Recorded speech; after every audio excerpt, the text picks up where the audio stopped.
All right, good afternoon for those of you who are committed. Some people are taking a hike up Box Springs Canyon, taking a little nap. So this is my favorite and the most difficult part of this seminar to teach. It's my favorite because finally, at the end of this afternoon, we'll come to some sort of resolution about what do we do. We still have more to learn about triangles, but then what do we do now that we have some of this information? How can we move about our relationships differently? So I love to get to a resolution, so I love that. But this is hard to teach because this is definitely the most complicated part, so I'm going to do my best to go through this. And if I'm not a good teacher, I will just use repetition. I'll use the hammer of repetition over and over and over, and then hopefully I'll somehow pass this message on to you. It's also difficult because we've eaten food, hopefully, and we're a little on the tired side, right? So if you drift off into sleep, I will not take it personally. All right, here we go. So we started this morning talking about triangles, about what they are, the function they serve, how they're created, how when two people have too much tension between them, they try and find a third party to share some of their anxiety with. So that third person could be a scapegoat, they blame everything on them, or they can be an ally to support them. And triangles are important for stabilizing relationships. So there are some good things about triangles, but when we use triangles exclusively, instead of actually dealing with the tension, then we're just shoveling snow around. We're not actually getting rid of any of the snow, not getting rid of any of the hot potatoes. And so this afternoon, we're going to talk about the instability of the triangle and how to detriangulate yourself. Right at the very end of this morning, at the end of Sabbath school time, we talked about the different roles we can play in the triangle. We can be the anxiety generator. We can bring our anxiety as our +1. Hey, this needs to be addressed. We can be an anxiety amplifier, making a big deal about it. Or we can be the anxiety dampener. So generator, amplifier, dampener. And then we have different roles. We can be an insider to the anxiety, or we can be an outsider to the anxiety. And now we're going to transition to talking about whether triangles themselves are stable or unstable. And I want you to imagine triangles as having their own characteristics outside of the people in them, outside of the parties who are part of the triangle. But triangles themselves have a certain characteristic. It's almost like if you're sitting on a chair that is stable, we feel the firmness of the chair on the ground. But I'm guessing most of us have sat on a chair before that's a little bit wobbly, right? It's hard to find that security. And some triangles feel unstable, some triangles feel stable. And I want you to imagine these triangles themselves, regardless of who's sitting in the chairs, but the triangles themselves have their own personality and their own power, separate from the people in the triangles. So we have stable triangles and unstable triangles. And this is the part that's the most difficult to teach, because people think of stable and unstable, and they assume that stability equals good and instability equals bad, and that's not the case. A ball that rolls around the ground moves a lot. Just because it moves, does it mean the ball is bad? Not necessarily. So just because we give the labels of stable and unstable, that does not automatically mean that the triangle itself is good or bad. The label of stable has nothing to do with how healthy the triangle is. It just means the triangle is resistant to change. It doesn't want to move. And an unstable triangle, the label of unstable has nothing to do with how healthy or unhealthy the triangle is. It's similar to, in the English language, we use the word hot. The word hot can mean lots of different things. If I gave you a bowl of chili and I say, careful, it's hot, I could be talking about temperature, right? I could also be talking about how spicy it is, right? So depending on the context, the words have different meanings. I could also see, you have hot pants, or you look like you're pretty hot. So the way I use the word hot might change depending on the context. And right now, when I use the words stability and stable, that means the triangle is resistant to change. It could be healthy, it could be unhealthy, but it's resistant to change. Whereas unstable triangles, they want to change. Unstable triangles are trying to become stable. And an unstable triangle can be healthy, and an unstable triangle can be unhealthy. So stability and instability have nothing to do with the amount of health in the triangle. Stable triangles want to stay the same. They do not want to change. And unstable triangles are trying to change. They do not want to stay unstable. They're seeking some sort of stability. So, I have the answer up there. Do the labels of stable or unstable describe the amount of dysfunction or health in the triangle? No. Stable and unstable are totally separate from the health of the triangle. So don't get tricked by your brain thinking, oh, unstable triangles are bad, stable triangles are good. That's not the case. It's just that stable triangles are resistant to change. They want to stay the way they are. And unstable triangles, they want to change. It has nothing to do with the amount of health in the triangle. How are we feeling about this? Good? Okay, we'll see what happens. Okay, so stable triangles want to stay the same. Unstable triangles want to change.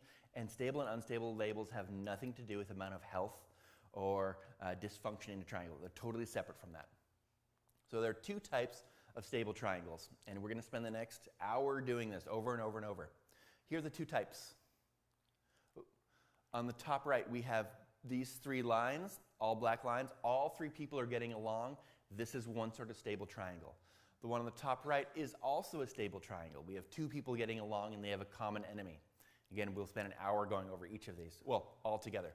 And unstable triangles, on the other hand, they want to change. Here are two types of unstable triangles. The one on the bottom left, two people don't get along. They have a common friend, someone who's in the middle, who feels the tension to choose one of these two sides. On the bottom right-hand side, three people, nobody gets along with anyone else. So we have stable triangles who want to stay the same and unstable triangles who want to change. And these triangles themselves, totally separate from the people in the triangle. So I want you to see the triangle as having its own personality, almost its own characteristic, apart from the people in the triangles. So here's an example of a stable triangle. We have Ruth, Naomi, and Boaz. Everybody gets along. This is a stable triangle. Here's another stable triangle in Genesis 16. This will change later on. But at one point in time, Sarai and Abram thought, hey, let's bring Hagar into the mix because Sarai was not able to get pregnant. Let's bring Hagar so we can have a child. At this point in time, this is a stable triangle. But this will change later on, right? And stable triangles, what do stable triangles want to do? Stay the same. Oh, I like this. And what do unstable triangles want to do? Oh, this is good. Okay. Here in Exodus 2, here's another stable triangle, and we have some interlocking triangles now. So we have Miriam, baby Moses, and Pharaoh's daughter, a stable triangle. This is an arrangement that everyone gets along with everyone else. And then we bring the biological mother into it, Jochebed, and all of a sudden we have four triangles here. Let's walk through them. On the top left, we have Jochebed, Pharaoh's daughter, Miriam, stable triangle. On the top right, we have Jochebed, Pharaoh's daughter, baby Moses. That's a stable triangle. On the bottom right, we have Pharaoh's daughter, baby Moses, and Miriam. That's a stable triangle. And on the bottom left, we have Jochebed, baby Moses, and Miriam. Another stable triangle. So there are four stable triangles, and what do stable triangles try and do? Stay the same. Good. Oh, I like this. This is going to go smoothly. I can tell it already. All of these triangles are stable. Here's the second stable triangle. No bond is stronger than two coworkers who hate the same person. So these two chipmunks are having a snack, and they're talking about this new coworker that they don't like. This is also a stable triangle. Now you might be thinking, Brian, that doesn't make sense. There's some tension between other people. I get it, there's tension. But this is a stable triangle because these two people have a common enemy. They both agree that this new coworker they don't like.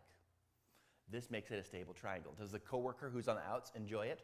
Not necessarily, but we're not talking about the people in the triangle. We're looking at the triangle itself. The triangle itself is stable because for those of you who are mathematically inclined, if there's 0 lines that are squiggly, or if there's 2 lines that are squiggly, so an even number of lines that are squiggly, that equals a stable triangle. If there's 1 line that's squiggly, or all 3 lines are squiggly, that's an unstable triangle. So an odd number of squiggly lines also indicates an unstable triangle. So this is a stable triangle. Here's some more examples. I'm a Seahawks fan. I'm always going to not root for the Patriots. I'm always going to have tension with the Patriots. And I'm always going to root for whoever is playing against the Patriots. So this will be a stable triangle, and this is never going to change because we have a common enemy. This is a stable triangle. Here's another stable triangle. And the way God set it up In Genesis 3:15, he said, I will put enmity, talking to the snake, Satan, between you and the woman, between your seed and her seed.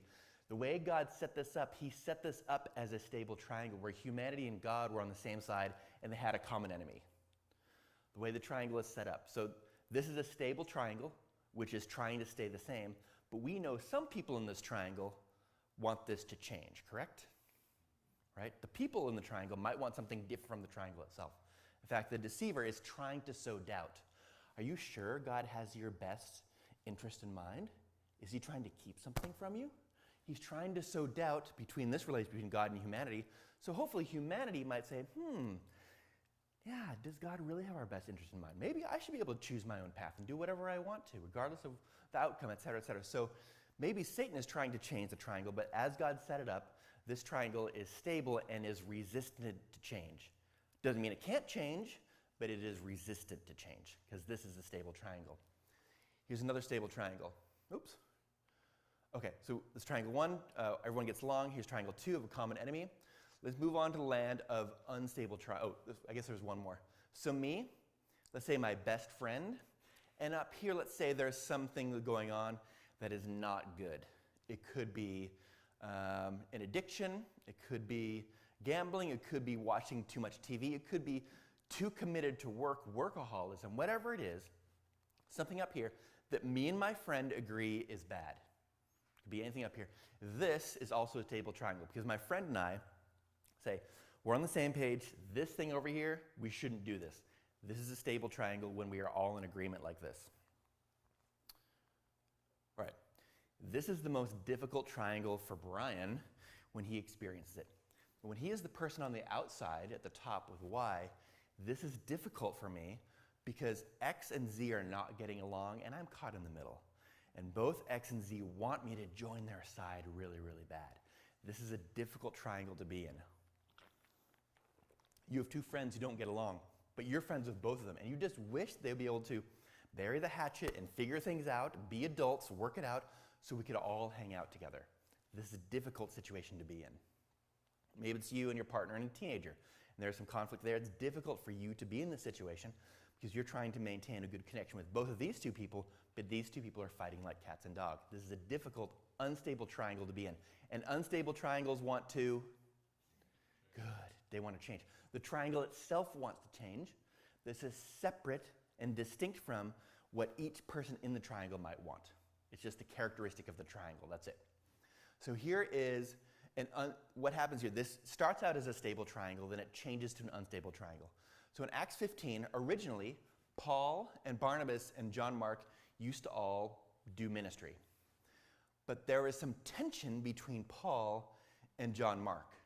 And because of that, Paul is asking Barnabas to make a choice. Now, right now, this triangle is unstable. There are two people who don't get along. There's some tension here. And there's two lines here where people get along. Barnabas is stuck in the middle. And Paul basically says, look, you got to make a choice. Who you're going to join to do missionary work with? Me or John Mark? So he's expecting Barnabas to choose his side to join him and do his missionary work. Barnabas is caught in the middle. Wow, someone is forcing me to make a choice. And what does Barnabas do? Barnabas chooses to go do missionary work with John Mark. Because Paul is making him choose a side, and in doing so, there's more distance between him and Barnabas. And now this becomes a stable triangle because Barnabas and John Mark get along, and both of them are more distant from Paul. So the question is, what's happening here? And what I think is happening here is the instability of the triangle makes it uncomfortable for people in the triangle. And Paul is saying, you have to make a choice, right? You can't be working with both of us. You got to make a choice. And Paul is hoping that Barnabas is going to choose him, and they will leave John Mark behind to do his own thing. Instead, Barnabas chooses John Mark, and that's not what Paul wanted, but the triangle itself was seeking stability. This unstable triangle was trying to find a way to become stable, and it just so happened that that meant there was some distance between Paul and Barnabas. So maybe me and my other friend, this other person, we get along well, but my other person, my other friend, is engaging in this behavior that is destructive, and I'm saying, hey, look, you got to choose. Either choose my relationship or this destructive behavior. And I'm hoping then when I put this ultimatum down, this other person will stop this destructive behavior and join my side. But the other person might say, whoa, Brian, back off. You're coming on me pretty strong, and you're forcing me to make a decision? Well, I'm not going to choose you. You can't tell me what to do, and I'm going to engage in this other behavior. And in doing so, this becomes a stable triangle where I'm on the outs. And it could be the triangle itself that is leaning towards changing because it's an unstable triangle. And unstable triangles want to change. They want to become stable. And we may not even be aware this is happening in our relationships. So on the top row, those are unstable triangles. On the bottom row, those are stable triangles. And stable triangles want to stay the same, and unstable triangles want to, good. The ones on the top want to become one of the ones on the bottom, right? And the ones on the bottom try and stay that. They don't want to become unstable. So what's difficult in our families is when we're on this one on the bottom left, this is a stable triangle where me and my cousin don't like someone else in the family, but we want us to all get along, and it's difficult to get all the way over to the bottom right where we're all one big happy family, because you have to go through this gate of instability, this situation where, man, I'm in a relationship with two people, but these two people don't get along, and this is hard for me to be in. And here's some examples of that. Matthew 6:34, no one can serve two masters. Either you will hate one and love the other, or you will be devoted to one and despise the other. You cannot serve both God and money. This is an unstable triangle. You can't serve two masters. You can't work at Dairy Queen and at McDonald's, because if they choose you to work on Sunday afternoon from 1 until 5 at both places, where are you going to choose? You have to make a choice, right? This is an unstable triangle. It's uncomfortable for me to be in because I have two masters demanding stuff from me. This is potentially one unstable triangle. So before I came to this church, I didn't know what this church was like. I'm getting a better feel for this church. You see, open and warm and welcoming. But if you're like other churches, there's a chance there are different sorts of people as part of our church family. There might be some people who want drums, team percussion. I don't see any drums up here right now. I don't know if it means there's no drums, or maybe you can have a djembe, I'm not sure. There might be some people who are anti-drums, no drums. So someone who comes into the church might think, wow, there are some people who like drums and some people who don't like drums. Are these two people, these two groups, team no drums and team drums, can they get along, or is there tension between them? And the new pastor who comes in might have to navigate this. Okay, we have team drums and team no drums over here. How do I navigate this relationship when each side wants me to pick their side? You want the pastor to stand on your side. Sorry, no drums. Or, yep, deal with it. We're having drums. Because then at least we know where we stand. It's difficult to be caught in the middle. Team law versus team grace, how we understand the Bible. Sometimes people emphasize more the grace. Sometimes people emphasize more the law. Sometimes we be caught in the middle. Wow, which one is it? Because there's some people who are strong team law, some people are strong team grace. How about this? Dogs or cats in your home? Are you team dog or team cats? And maybe you feel like you have to make a choice. And sometimes it's difficult to be caught in the middle when maybe you like both, but dogs and cats don't like each other. They're fighting like cats and dogs, right? That phrase. How about this one? I don't know how this church responded when COVID first came up. Team mask versus team no mask. There might be different approaches, and there's a chance this caused some tension in this church. I know it did in other churches. How about this one? Team Black Lives Matter versus team blue, team red. Depending on your political stance, there might be some tension between these two parties. And when a new pastor comes in, might have to try and manage this. Man, how do I make sure I have a good relationship with both sides? And these two sides, there might be tension between them. How about this? Our response to COVID. This is someone who's playing pickleball. Whether they use vaccines or alternative methods to respond to COVID, there might be tension between these two sides. Team global warming is just people hugging trees, or team global warming, just God hugging us closer. Depending on your perspective of this, you might be on different sides, and the person who's stuck in the middle, wow, how do I maintain a good relationship with both sides? Because each side is wanting me to choose their side. This carpet is not green, nor is it orange. It's a nice neutral color. Good choice. It used to be orange? Okay, moved away from that. Okay. Yeah, for some reason, these seem to be two popular picks in a lot of Adventist churches, right? So some church boards are split and they can fight like cats and dogs over the color of the carpet. I don't know if that happened here. We made a committee and the committee made the choice. Okay, great. And it sounds like the committee were all in one accord. Was a part of it? Okay. So we don't know exactly what happened when those decisions come, but when those decisions come, sometimes there's strong polarization on each side, and each side is having conflict with the other, and the person's caught in the middle. That's an awkward situation to be in. In Genesis 21, this is 5 chapters after Genesis 16, Hagar is now pregnant, and now there's tension between Hagar and Sarah. Why? Because Hagar is pregnant. Good. And early this morning, we talked about how the addition of a third party can change what happens between two people. Ishmael isn't even technically there yet, right? He's in the utero. But just his presence there has already changed the relationship between Hagar and Sarah. Relationships are about threes, not twos.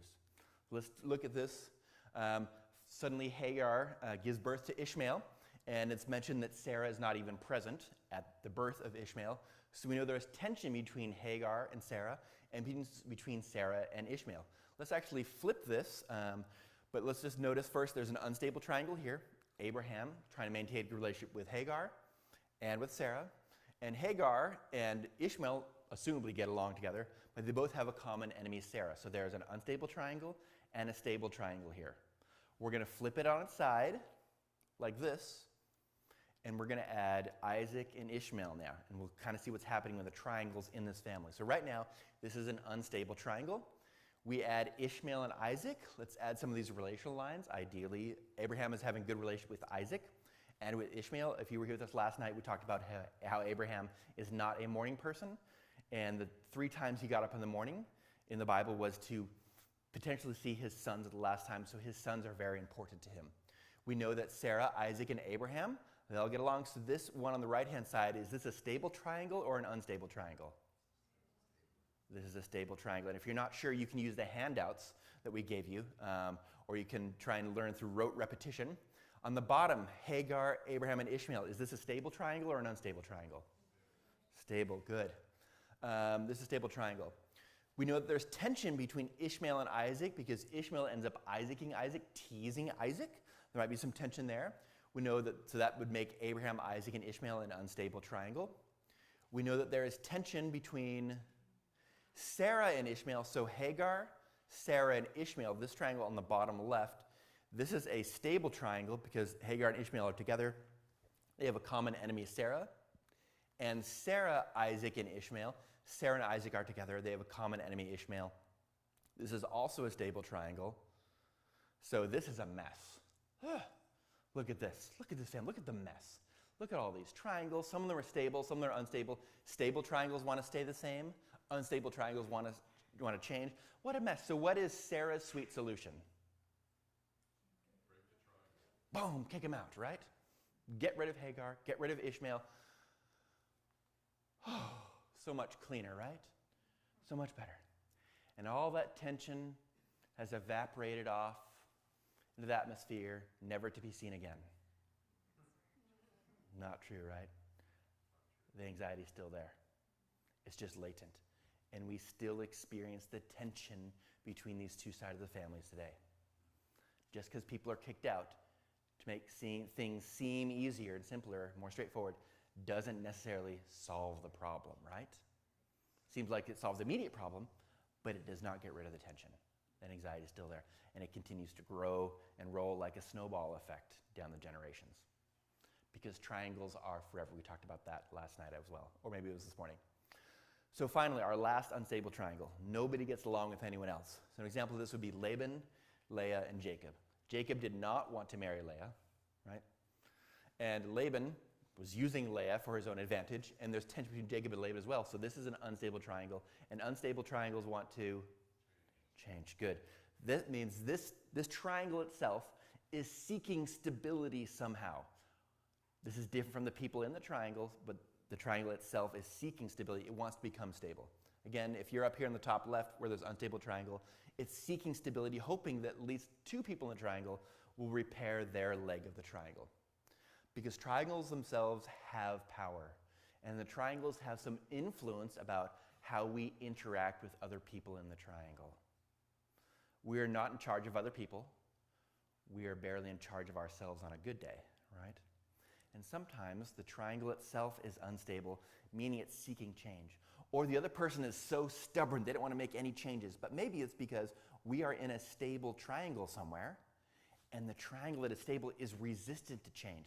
So it may not be the person who is stable, it may not be the person who is stubborn, it's because they are in a stable triangle, and that stable triangle is resistant to change. Doesn't mean it can't change, but it definitely is resistant to change. And at this point in time, you might be thinking, I don't really understand the difference between stable and unstable triangles, but I'm afraid to raise my hand to ask. Good news, I have an opportunity for you to get into small groups right now. 3, 4, 5 people. And try and answer these questions. What is the difference between stable versus unstable triangles? Can you draw or provide an example of a stable triangle? Can you draw or provide an example of an unstable triangle? So get into small groups, 3, 4, 5. Try and answer these questions.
All right, who wants another minute?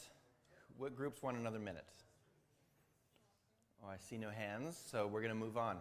Are we going to tap into the wisdom of the room? Let's get the mic rolling around. Great. Okay, someone help me out. Help us out. What is the difference between stable compared to unstable triangles?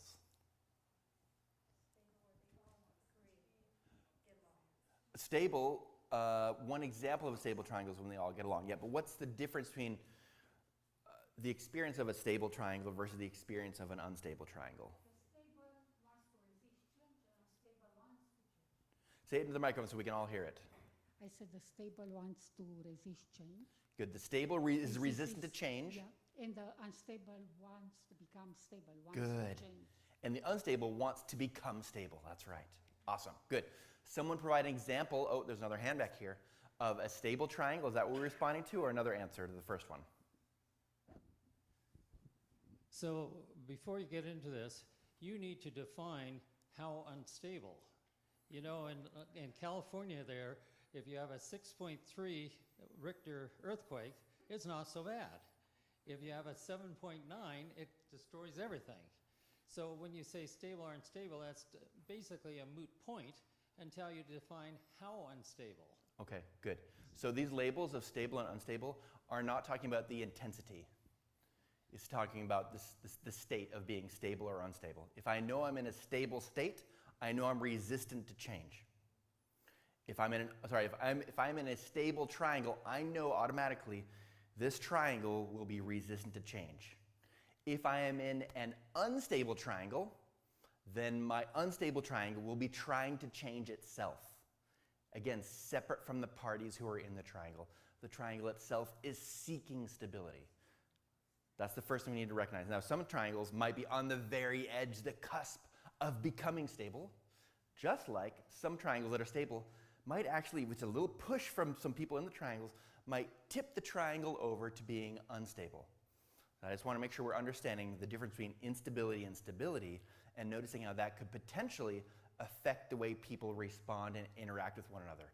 Because we're so good at blaming other people when maybe the entity of the triangle itself is actually influencing some of our behaviors, making it more difficult to repair relationships or more difficult to make distance with other people.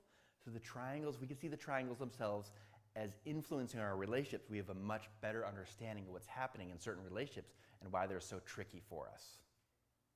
Good. Someone give an example of a stable triangle. Everybody gets along. That's one type of stable triangle. Good. The other type of stable triangle is when two people get along and we have a common enemy. Good. What's an example of an unstable triangle? All three don't get along, and the other option is two people get along, one person doesn't. Wait. Oh, this is. Let's get a microphone here.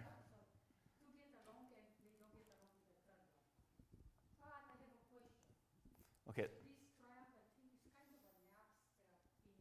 What does influence a triangle? Okay. What do you mean a triangle wants to change if we are not talking about the people that are part of the triangle? So it's kind of a bit abstract. Yes, it's an abstract concept that the triangle itself is either resistant to change or seeking change. But if we can suspend our understanding of relationships and include this triangle piece, it will help us understand why other people are suddenly changing their relationships. I'm going to give you some examples of triangles start to change and flip moving forward. So it changed bad or good? Good question. I don't know. It could change for the worse or for the better, right? Yep. Right? So being in an unstable triangle isn't necessarily bad. It's not necessarily good. The triangle itself, the label of stable or unstable, has nothing to do with the amount of health or dysfunction in the triangle. It's just saying stable triangles are resistant to change and unstable triangles are trying to change. So I want you to separate that from the health of the triangle itself. It's just that some triangles are resistant to change, other triangles are seeking change. So here's an example. Spouse A likes to go on Pie Mondays with their two friends. So she goes to Pie Mondays with friend A and with friend B. Every single Monday they go and they get apple pie It's a great time. We have conversations, we get along, but suddenly something happens between friend A and friend B. They were upset at the other person, or they didn't like the birthday gift they were given, or there was a side remark that was misinterpreted. Whatever happens, friend B and friend A can no longer get along with each other. This makes it difficult for spouse A, because for years we used to go to Pie Mondays, all three of us, and now we can't all three go. Instead, each friend is trying to pull the spouse A in their direction. So friend A is saying, you should choose my side. Let's go to Pie Mondays. And friend B says, no, I can't hang out with the other person. You got to go to Pie Fridays. So the bad news is we can't all hang out. The good news is spouse A gets to go to Pie Mondays and Fridays, 2 days a week, right? That's good. But we can't all do it together, which is kind of the meaning behind the reason we were doing this. Good news, spouse A has a spouse to talk to. Spouse A talked to spouse B. Hey, can I talk to you about something? I'm in a difficult spot. I want to go to Pie Mondays with my two friends, but they can't get along. Do you have any thoughts? And good news, spouse B already has some very well-formed opinions about each of these friends. Spouse B likes friend A. Oh, I like this person. Spouse B does not like friend B. And all of a sudden, let's look what's happening in these triangles. On the top left, we have spouse A, spouse B, and friend A. This is a stable triangle. Everyone gets along. On the top right, we have spouse A, spouse B, and friend B. So these two, spouse B and friend B, they have a common person they're in connection with. So spouse A is now in this unstable triangle, trying to maintain a good relationship with her husband, as well as friend B, but there's tension between the husband and friend B. On the bottom right, we have friend A and spouse B. They are in agreement that they do not like friend B. And the bottom left, the first triangle we started with, friend A is trying to maintain a good relationship with friend A and friend B, and friend A and friend B do not get along. So there's a mix of stable and unstable triangles there. Let's see what happens when triangles and relationships start to change and what happens to the family. Let's say this is a different scenario.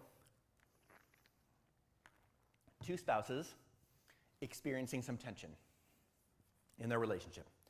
And as you should always do, when there's tension, what you should do is go and talk to your parent about it, right? So spouse A goes to their parent and says, Mom, can you believe what my partner did to me? They did what to you? Oh, they do not treat my baby like that. Oh, shame on them. You shouldn't, oh, this is not good. They're not behaving appropriately. And is this a stable or an unstable triangle? This is a stable triangle because these two people, parent of B, spouse B, have a common enemy, spouse A. This is a stable triangle.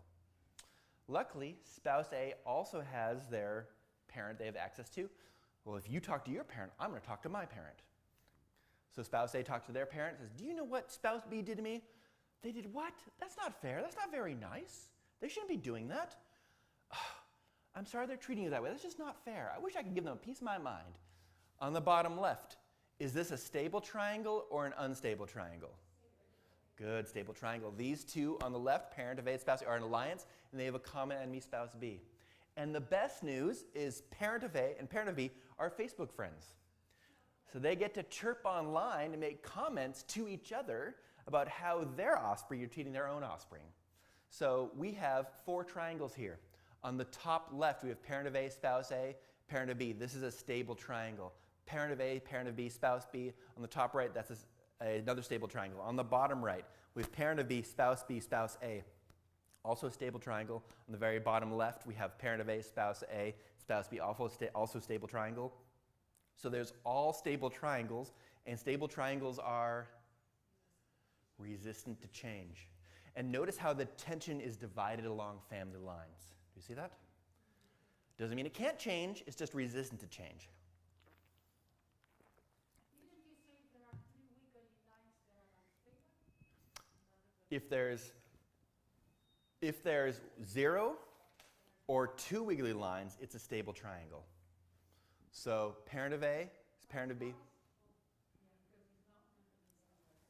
Yeah, no, it's okay, it's okay. Okay, this is what we're doing. It's a difficult concept to wrap our head around. Now let's pretend spouse A and spouse B, they seek some professional support, or they pray about it, they have some long conversations, And spouse A and spouse B end up repairing their relationship.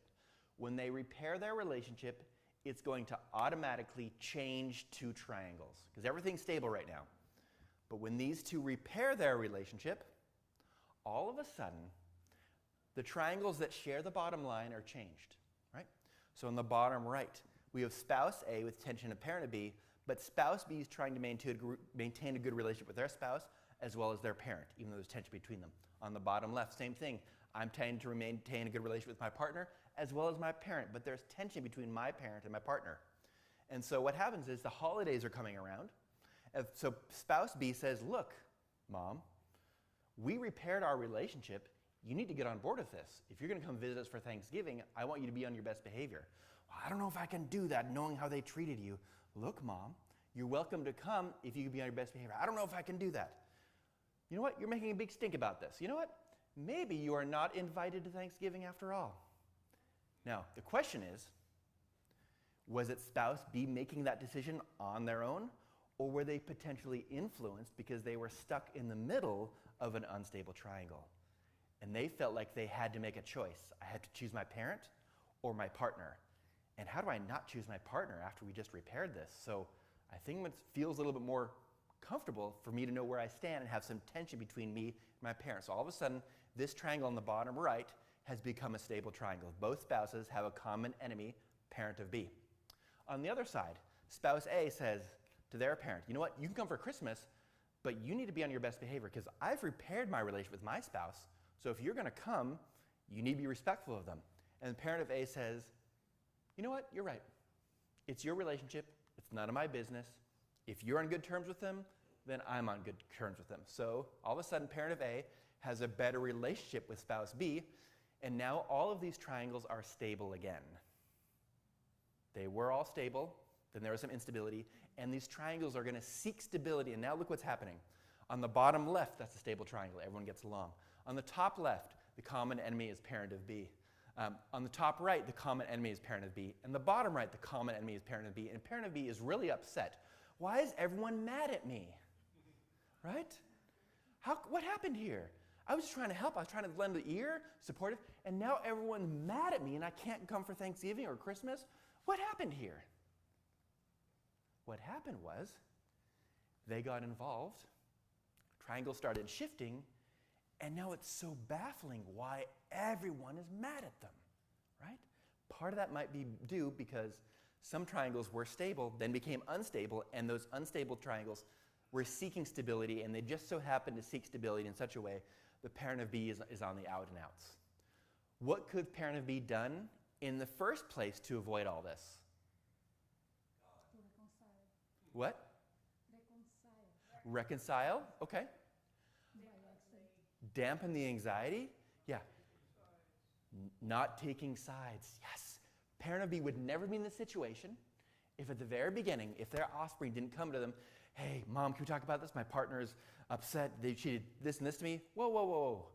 Okay, I hear you, but this is your romantic relationship, not mine. It's yours to deal with. So I'm sorry you're going through a hard time, but I don't think it's my place to get involved. I'm here to support you, but I don't know if I'm the right person for you to be unloading these hot potatoes onto, right? And in doing so, parent of B might have avoided this whole mess. Instead, they got involved, they took a side, other people changed their relationships, and now everybody's mad at them and they don't understand how we got here. Every behavior is a symptom of the system. And sometimes the system is triangles and interlocking triangles. And things can change between other relationships which affect our triangles with other people. And we're not in charge of other people, we're barely in control of ourselves. And the more we get involved in other people's distress, the more we experience the distress of that relationship, which is what happened in the previous example. Because triangles are forever and outlive the people in them. Even if people move away or are kicked out or pass away, the unresolved tension we have with those people is just redistributed amongst the rest of the remaining family members. Anyone like magic? I am a magician. Not really, but I can do some PowerPoint magic. So watch closely. Up here we have some rats.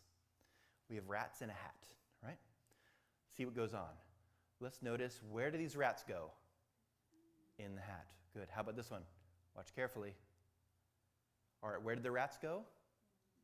Good. If someone walked in right now and I asked them where the rats were, they may not see anything because they didn't see them go in the hat, right?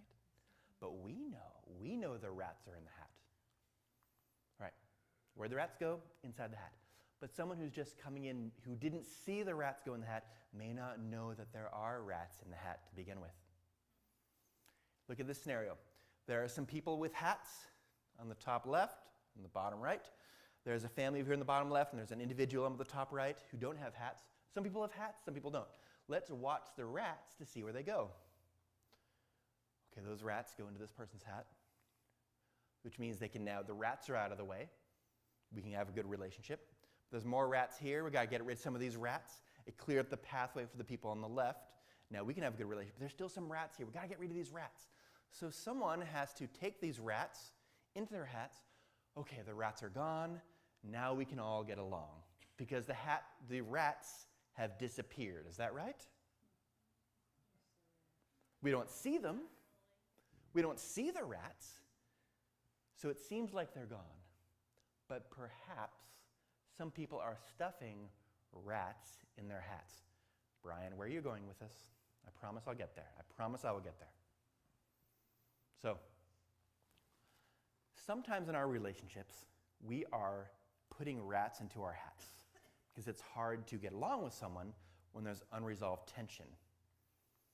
And sometimes we are supposed to swallow the tension so we can get along with everyone else. Sometimes there's tension in a relationship, and the only way for me to get along with you is for you or me, someone, to swallow the tension so we can have some pseudo-harmony on the surface. The thing is, if we swallow tension, then there's a storm in our belly. And it's hard because we are holding on to that tension, trying to hide it from the other person so that we can get along. So I'm curious what the rules of this church system is. Must somebody hide the rats so we can all get along? Does someone have to swallow their unpleasantness so we can be nice and polite to one another? Do we have to follow it? I know it happens in some churches. It happens in some families. So I'm curious about that because what happened to the rats? What happens is we don't always know what's inside someone else's hat. We don't know if they swallowed the tension because maybe they learned in their family of origin, the only way I can get along with people is take all the rats in my hat so we can get along. But one person is paying the price, have all these rats in their hat. And these rats will eat away at a person's well-being. And this person is sacrificing their own well-being to stay in the relationship. And the longer the rats are in the hat, the more likely this will lead to rat resentment. The person who's swallowing the rats will become resentful over the fact that they are carrying the burden of this relationship, this unresolved tension, just so we can have some pseudo-harmony on the surface. So people who choose or who are forced to swallow the storm so they won't have choppy waters on their relationships end up experiencing this internal storm that eats away at them and eats away at their well-being. They are sacrificing their well-being to stay in a relationship with this other person, and over time, this can build to resentment.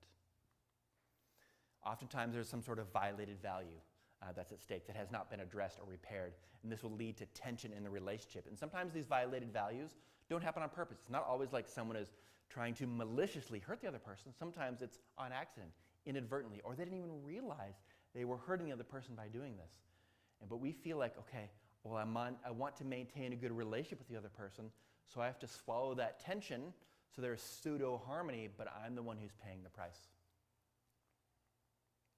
So what's the rat results? Thin, surface-level relationships with other people. And this becomes an important function for us to all get along, because that means we don't have to be vulnerable. I don't have to talk about the rats in my hat or deal with the differences within our clans, so we can all just show up and just be pleasant with one another. But in doing so, if we are sacrificing our own well-being, that also means it's harder to have deeper relationships.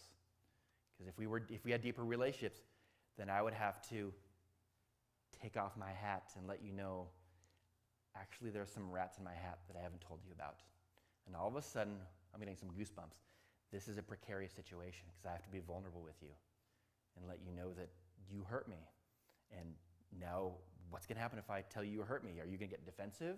Are you not want to be in a relationship with me anymore? I better just keep my hat on, right? So instead, be nice to have some sort of conversations to repair this, but if we keep these rats in our hat, then we choose to disengage, which can sometimes lead in some churches to more polarization in the church. Instead of talking about violated values, we may avoid confrontation. And if we avoid confrontation too much, it can almost mean we avoid conversations, because these confrontations might lead to confrontations. The result in highly polarized churches, not necessarily this one, but in highly polarized churches, people end up grouping themselves into groups, and everything becomes a lightning rod for activity. The choice of the carpet, the choice of the paint. People fight over those things instead of dealing with the underlying issues related to the rats in the hat.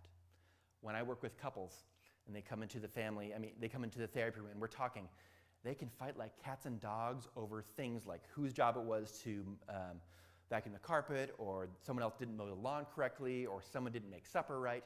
We're fighting over these trivial things because it's safer to fight over those things than it is to deal with the rats in the hat. And then everything becomes a right and wrong issue because we feel like we have to defend our position. When maybe in a healthy relationship, it's different and I don't like it. I don't like the color of the carpet, but I understand it's different from what I want, not a right and wrong issue. I don't like how they choose to worship. I don't like drums. It's not wrong. It's just different and I don't like it. And that is so much better than automatically right and automatically wrong. Because when everything becomes about right and wrong, we have a moral obligation to defend the right and point out the wrong. So when there are differences, I encourage you to see these differences as differences, right? This is different, and it's not my preference. It's onions on this pizza, and I would not prefer onions on my pizza, but that's your pizza. It's not right and wrong if you have onions on your pizza. We know it's wrong to dip your pizza in ranch dressing. We know that. But it's okay if you want to put onions on your pizza. I just prefer mushrooms. That's okay, which is different. So we see things as different and it's not my preference. That is such a much more healthier position than everything is right and wrong. So if you're brave enough in your families or in this church, having conversations like this, can we talk about something? There's a rat in my hat, and I like you, but I'm actually secretly upset with you about something, and I've been hiding it because I've been worried about threatening our relationship. There's this thing that happened 3 years ago, and I never really talked about it, and I'm not sure what to do about it because I've just been swallowing these rats. Can we talk about this? Or, I feel like I've had to swallow this tension all along so we could get along, but it's eating me up on the inside. And this means we have a superficial relationship instead of a real connection. Can we find time to talk about this? And hopefully the other person will be like, well, yeah, I'm interested in talking about this. There's a chance they might say, I'm not talking about your rats, those are your problems. And there's a risk there, right? There's a risk they may not want to engage a conversation. But if you continue to swallow rats and put them in your hats, it's going to be hard to have real connection in your relationships. Because these two people, they get along. These two people, there's tension between them. These two people, they get along, but one person is paying the price. The tension is still there. It's not in the relationship, it's in one person. Do we see this? Okay, good. Let's get back to Genesis. This is the messy family. Just like our family. Messy. Let's look at the stable and unstable triangles. We have Jacob, Leah, and Rachel. We know that Jacob prefers Rachel, right? He worked 14 years for Rachel. He worked 0 years for Leah. He gets along with Rachel, does not get along with Leah. And this is a stable or an unstable triangle? Stable triangle. Oh, this is good. This is a stable triangle. We also know that Jacob has his favorite son, Joseph, right? And presumably Joseph gets along with Rachel. Is on the right-hand side, is it a stable or unstable triangle? Good. So far, 2 stable triangles. And stable triangles are resistant to change. Oh, I'm liking this. This is good. Here we go. We know that there is some tension between Leah's sons and Joseph, right? Otherwise, they would not have tried to sell him, throw him in the pit, sell him as a slave, right? There's tension there. It makes sense that Leah and her sons would get along, right? And now there's tension between Leah and Joseph. That would make sense because Joseph is the preferred son from the preferred wife, and there's tension between Leah's sons. So it makes sense on the bottom left-hand side, Leah's sons, they have tension with Joseph. This is also a stable triangle. If we look at the triangle between Leah, Rachel, and Joseph, Rachel and Joseph get along. There's a common enemy, Leah. We also know there's tension between Leah's sons and Jacob. And when you add all these lines together, every single triangle here is stable. What a mess, right? What a rat's nest. What a mess. So we know that Rachel passes away, and here comes Benjamin. Just because Rachel passes away, does all the tension disappear in the family? No. It's still a mess. So what is the sweet solution this family comes up with? Kick out Joseph, right? Kick out Joseph. Bye-bye, and only Benji's left. But the tension's still there, right? Just because someone passes away or is sold into slavery does not mean that the tension disappears. It's still present. It's just redistributed amongst the rest of the remaining family members. So, in the story, if you remember, Joseph, the second time the brothers come down to Egypt because there was a famine, the second time the brothers come down to Egypt to get some food, they bring their youngest son Benjamin with them, so their youngest brother Benjamin. And Joseph sets them around the table in birth order, gives Benjamin 5 times the amount of food, and then sends them home. And on their way home, Joseph, the viceroy of Egypt, the second most powerful man in Egypt, sends his servant after them saying, "Go and stop these men, my brothers, and tell them that somebody has stolen the divination cup. And we think it might be you because you're spies." So the servant stops them, reports this, and all the brothers say, "We didn't steal it. You can look at all of our packs." So the servant looks into everybody's pack. Lo and behold, when he gets to Benjamin's pack, he opens up the sack of food, and lo and behold, here is the divination cup. Now, at this point in time, Joseph is testing the family system to see what's happening here. Is it still like this, or have things changed? Because if it's still like this, it'd be really easy for Leah's sons to say, "Well, I guess Benjamin has sticky fingers. You're captured. You go back to Egypt. The rest of us are going to go home." Instead, the brothers tear their clothes in protest, in grief, and say, "You're not taking this youngest son. We are all going back to Egypt together." So I think something has changed between this situation, when they got rid of Joseph, to where they're at now. So here's my best guess. I do not know, but here's my best guess, putting together some of the thoughts. Did you know that Jacob requested to be buried with Leah? Not to be buried with his preferred wife, Rachel. He requested to be buried with Leah. That tells me that could be an indicator that maybe the relationship between Leah and Jacob was somehow repaired. Otherwise, why would he ask that, right? If you change one leg of the triangle, this automatically changes some of the other triangles, right? Because everything was stable. Now we have some unstable triangles. Wouldn't be too far of a stretch to think, well, now there's some unstable triangles, and unstable triangles want to become stable. Maybe something else has happened, because now Jacob is trusting his sons to take Benjamin down to Egypt, right? Maybe there's some more trust there. So maybe there's a repair in this relationship. And all of a sudden, if that happens, this triangle on the top left side, Leah, Jacob, Leah's son, this is also a stable triangle, but in a different type. Maybe they're getting along a little bit more. And maybe Benjamin, who is the last remaining son from the preferred wife who's passed away, and now Joseph is gone, maybe Benjamin is like the youngest baby of the family, and oftentimes families take care of the baby of the family, right? There's a chance that there was a change of heart or posture or attitude toward Benjamin, this youngest one, who lost his full brother and lost his mother. Well, let's take care of him still. And there's a chance that the relationship between these people are more like this when Joseph is testing the family system to see, do these people get along? Do they stick up to their brother, or are they trying to kick their brother Benjamin out?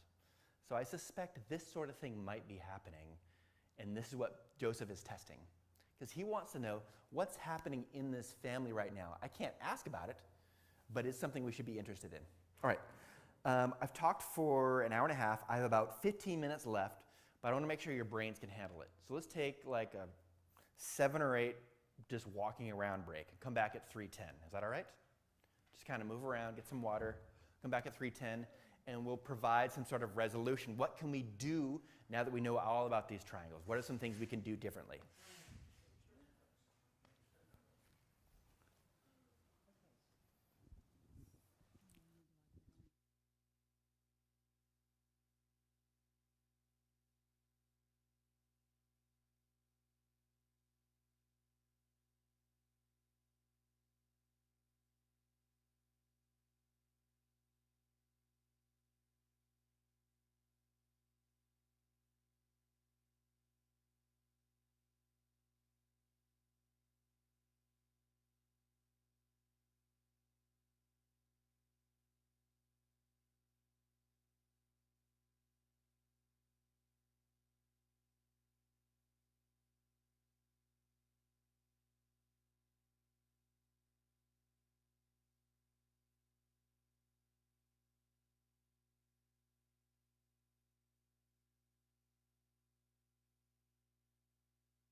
try and find some sort of resolution to this. Now that we learned all this, what can we do differently, right? How can we use this to help us navigate our tricky relationships in a different way?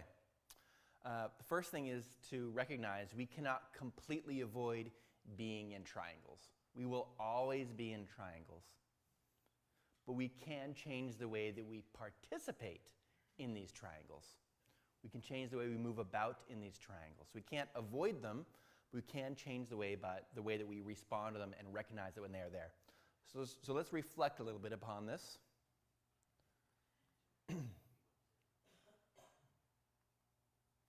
What can we do to de-triangulate ourselves? What do we do differently? Now, some people in our families may not like the changes we're about to make. We might make these changes. Some people are not going to like this growth because they expect you to behave a certain way. They expect you to automatically take their hot potatoes. They may not like the changes you make. In fact, they might start to protest some of these changes because it may not necessarily be what they're expecting from you. So just recognize some people may not like the changes you're about to make. And the first change is your mindset. To recognize that there are triangles and that they exist. That's the first thing. And recognize that you are participating in triangles and you have an opportunity to change the way that you de-triangulate yourself. So before you say or do anything, remember, there's a chance that you are catching somebody else's anxiety. They are the anxiety generator. They're bringing it into the relationship. You might be catching their anxiety. And so whatever you're sensing at that moment, your own anxiety, may not be yours to begin with. You've caught it from someone else. If you can slow down and think about, was I anxious before they called me? Was I anxious before they texted me? Was I anxious before they walked into the room? If the answer is no, there's a chance you were catching their anxiety. So when you suspect that what they're sharing is not your problem, and then when you know the anxiety does not belong to you, you can approach this differently. But if you can't differentiate between, is it their anxiety, I'm just catching it, or is it my anxiety? And then is it their problem or my problem? If you can't distinguish between that, you're just going to be moving around the triangles, whatever happens to the triangles. But if you can recognize, this is actually their anxiety and I'm just catching it, that tells you something really, really important about what's happening in the triangles. Because there are some things that are your responsibility. There are some things that are not your responsibility. You are not responsible for other people's happiness, choices, or behaviors. Now, if you're a caregiver, that's different, right? You're there to provide support for other people. But if there's someone with low support needs and there's another adult who can take care of themselves, you're not necessarily responsible for those things for them. So 2 immediate questions to ask yourself. 1, is this my problem? Am I an insider or am I an outsider? So is this my problem to fix? Am I responsible for this problem? This is my problem. Is this mine? And the second one is this my anxiety or am I catching it from someone else? If you can do this, you're 75% on the way there of de-triangulating yourself from tricky situations. If you can recognize if it's your problem or not, man, people are going to sell you a story. To emphasize what I'm trying to say, these people are going to sell you a story how this is your problem, right? Because they want someone to help them fix it. Why? Because triangulation is an anxiety management strategy. They're trying to offload their hot potatoes onto someone else so they can feel calmer. That's what they're wanting. So the question is this my anxiety? Is this my problem? If the answer to both these things is no, you have some opportunities. You don't have to participate in the same way. And 2 important tasks to do after you've answered those questions of, is it my problem, is it my anxiety? 2 important tasks. The one is sketch out the triangle, draw it out. You, someone else, the other person, is it stable? Is it unstable? Is there some interlocking triangles? Do a little lesson plan. Make a plan because these tricky relationships are so tricky because we keep bumping into them. So make a plan. Here's what I'm going to do next time this person calls me. Here's what I'm going to do next time this person shows up at my house. And I know there's tension and I know what's going on. And I know I'm triangling the situation. Here's my plan. And here's some things that I would recommend that you include in your plan. Now, you're the boss of you. You can do whatever you want, but I was paid to come here to give you something, right?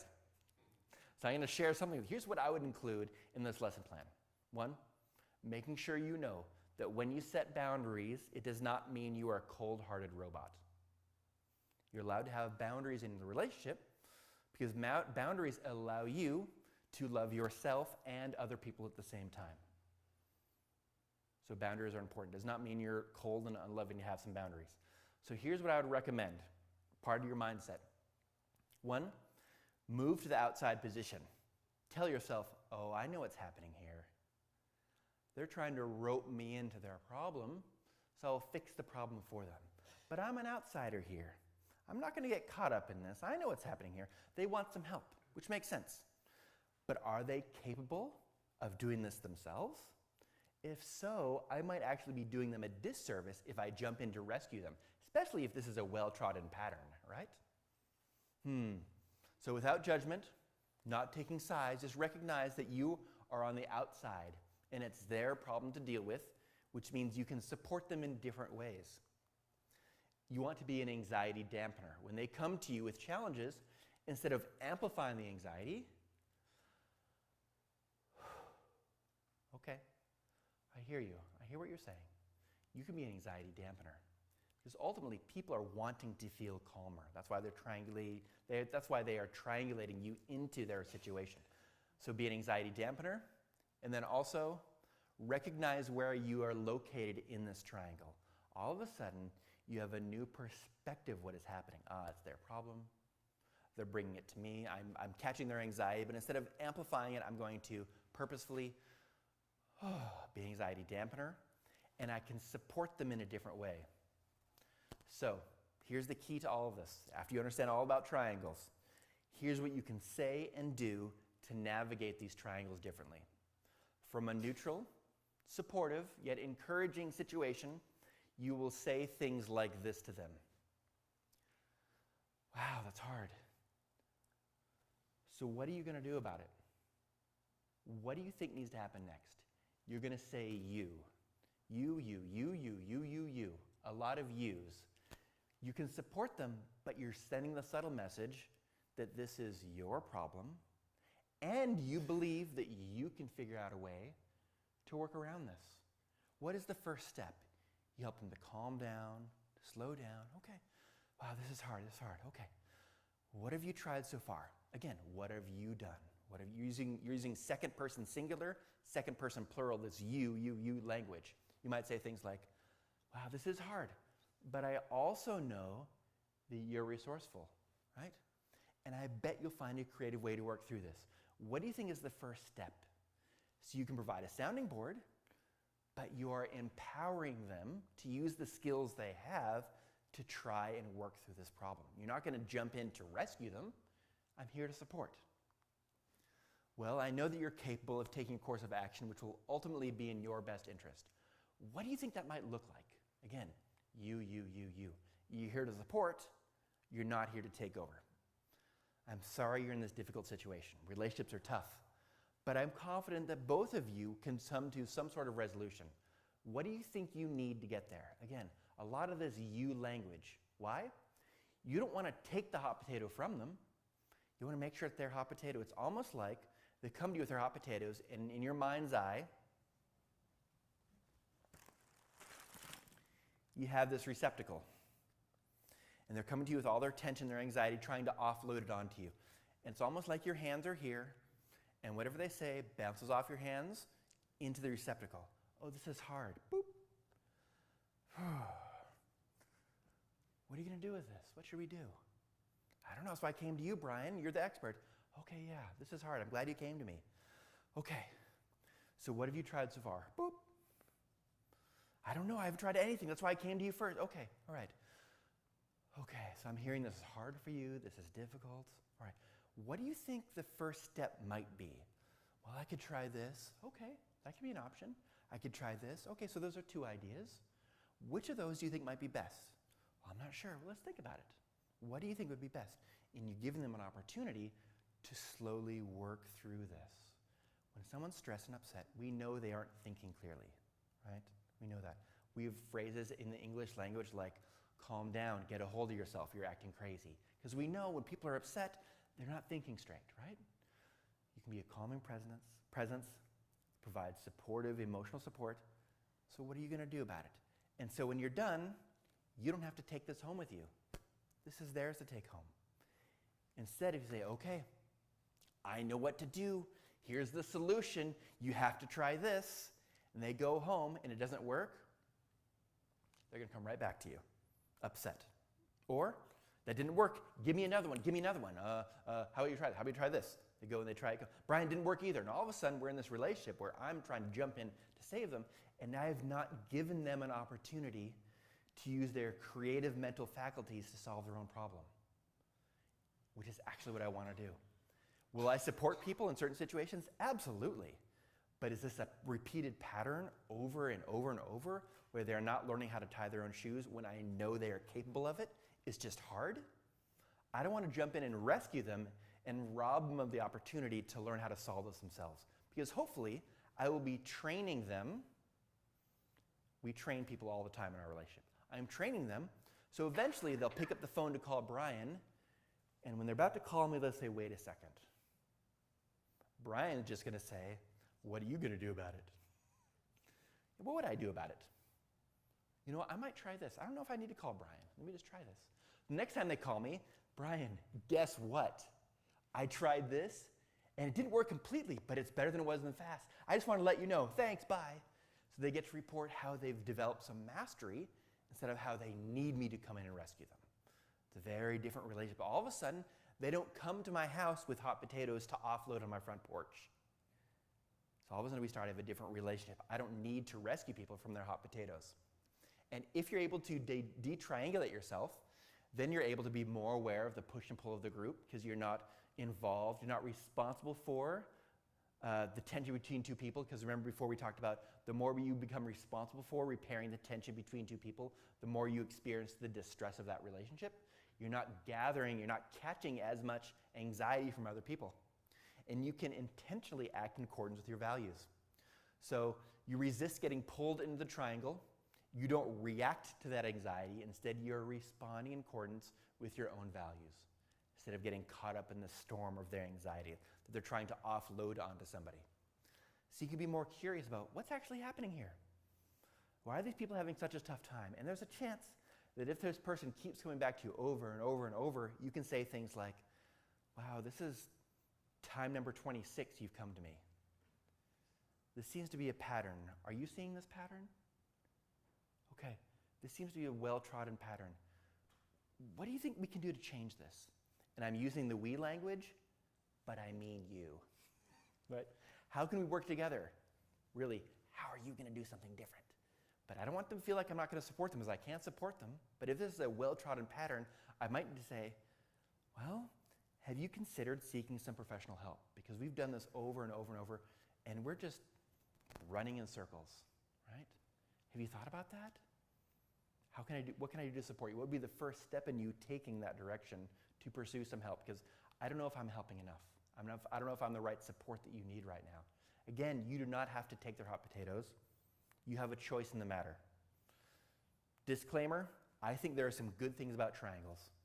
But if we always say yes, no matter when people bring hot potatoes to our front door, if we say, yes, my door is open, bring your anxiety to me all the time, you're going to get overwhelmed.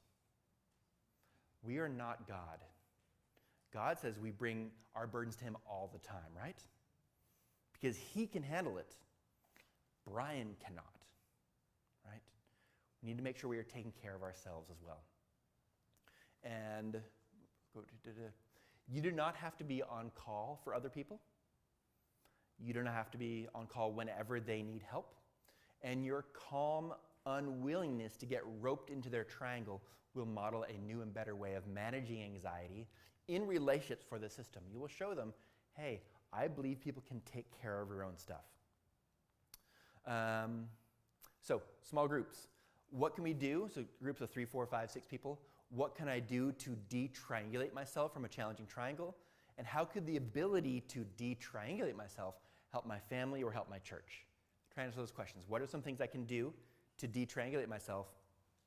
And if I'm able to do this, how could this help my family or my church?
and help me out. What are some things you can do to de-triangulate yourself from a challenging relationship? What are some things you can do? There's a hand back here. Good reach. Oh, now you're in charge of it. I think the first thing was, before we go back a little bit further, where am I, is this anxiety mine? Is this problem mine? Good, good. So part of that is trying to discover, is this my stuff or their stuff? Yes. And if you can do that, now you can recognize it's not my stuff, or, okay, this is actually my stuff, and I've not been paying attention to it. I'm actually responsible. This is my problem. I should deal with this. Because sometimes it's really easy, not my problem, when it might be your problem, right? But other people might try and sell their problem to you, like a car salesman. Nothing against car salesmen. They might be just a good salesman. And okay, I am responsible for this, when you might not be. So distinguishing that is one of the most difficult things to do. But if you can do that, I'm getting some goosebumps. Then you can make some clear choices and decisions about what you want to do next. Awesome, good. And what else? What are some things we can do to de-triangulate ourselves from these tricky relationships? Maybe recognize, can I really help or am I hindering? Good. Can I really help or am I hindering? If I jump in to try and help, I might actually muck things up more, right? Right? And maybe it's better for me to be supportive, but allow them to learn and do. Because we usually learn by one or two ways, repetition or pain, right? And we can use, or through observing someone else, repetitions and pain, right? But we can't go in to teach them everything. Sometimes they have to learn things on their own. Now, again, different people have different support needs at different stages in their life, and it's good to support people. I'm not saying don't support people. Hear what I'm saying, what I'm not saying. You should support people. But if this becomes a pattern where they are actively not supporting when they could be supporting, you're robbing them of the chance to do this, and you might be mucking it up more. Good. Awesome. Anyone else? What's something else you can do to de-triangulate yourself or help de-triangulate yourself from tricky relationships? Yes, that's right. Make a plan. Plan this ahead of time because you're going to encounter this person again, right? So make a plan. So in the moment, you don't have to shoot from the hip. You don't have to just make it up on the spot. You make a plan. So, okay, next time this happens, I'm going to do A, B, and C. I'm going to take a breath, remind myself this is not my problem, and I'm catching their anxiety. It's not my anxiety. I'm going to use the you language like, oh, that's hard. Wow, what are you going to do about it? To get myself in this mode of being supportive, but also allowing them the opportunity to think through this themselves. Because most people are resourceful enough and creative enough that they might have some inkling of an idea that might work for them. Okay, and if you're able to do this successfully, it's going to take several attempts. Everything is a learning curve in life, right?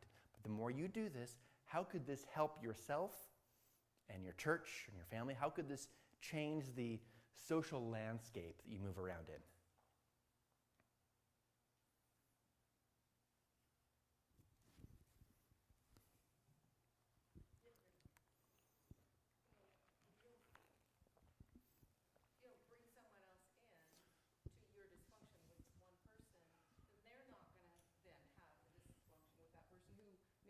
I want to hear the whole thing. Yeah. If you don't bring a third person into your dysfunction, then and influence them, they may have no problem, but you bring them in, and now you've got three people with a problem. If you just deal with it directly, then you solve the problem without bringing somebody else in. Good, but that direct resolution is hard. It's hard to do. At the very beginning this morning, we looked at the story of the triangulation between Rebecca and her daughters-in-law. Remember that? Instead of trying to resolve that tension, she came up with this whole creative, artistic solution to try and find new daughters-in-law. And because of this, her favorite son was kicked out, run away, and she never got to see him again, right? It's hard to deal with conflict directly. It's difficult. But if you just pass around the hot potatoes, then we're never actually dealing with it, right? Good, good. A few other things. I want to make sure we are addressing, should be a Bible text coming up here. Nope, nope. Nope, that's for romantic. Oh, here we go. Galatians 6. Someone who brought this up earlier this morning, so I'm going to make sure we address this. Galatians 6. Paul is talking to the church in Galatia, the community, about bearing each other's burdens. Let's listen to the whole context of the verse, because Christians are really good at choosing the one verse that gets at like the kernel, the nugget of what's happening, and we may miss some of the nuance. Brothers and sisters, even if a person is caught in any wrongdoing, you are spiritual are to restore such a person in a spirit of gentleness, each one looking to yourself. Now, in here, we have some underlined parts and some bolded parts.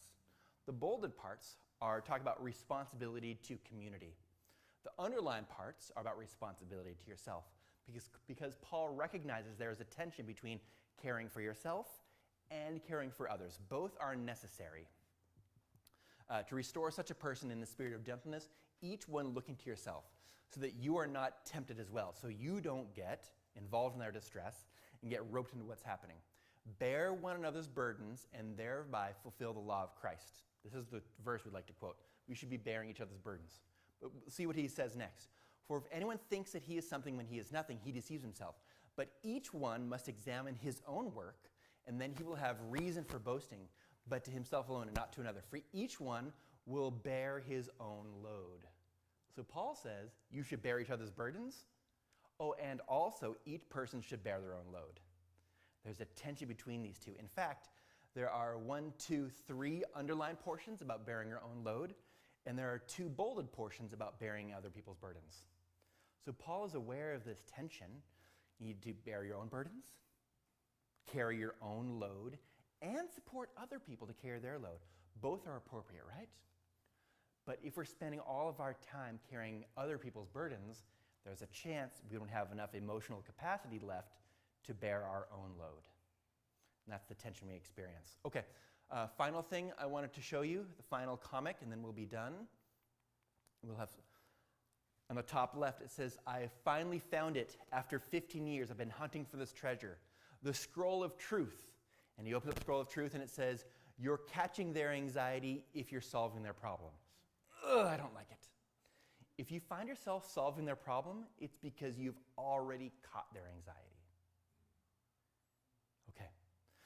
I've enjoyed this interaction. I want to make sure there's some time for Q&A, but for people who need to get home, I'm going to pray and release you from here.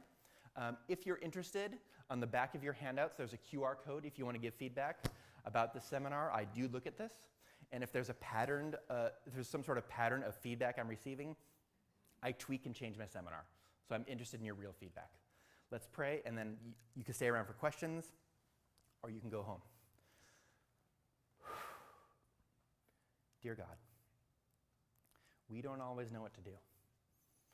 And some of our relationships are especially tricky. I pray that you give us the wisdom and the insight, give us an opportunity to reflect, and think critically about how we can move forward. We want to care for ourselves, we want to care for others, but we don't always know exactly what to do. But we know that you do, God. And we can't do this without you. So you pray you be with us when we pray to you, when we call upon your name to help us. Come close to us and help us figure out how to navigate our tricky relationships. We love you. Amen. Thank you all for coming. Stick around for questions afterwards, but have a blessed rest of your Sabbath.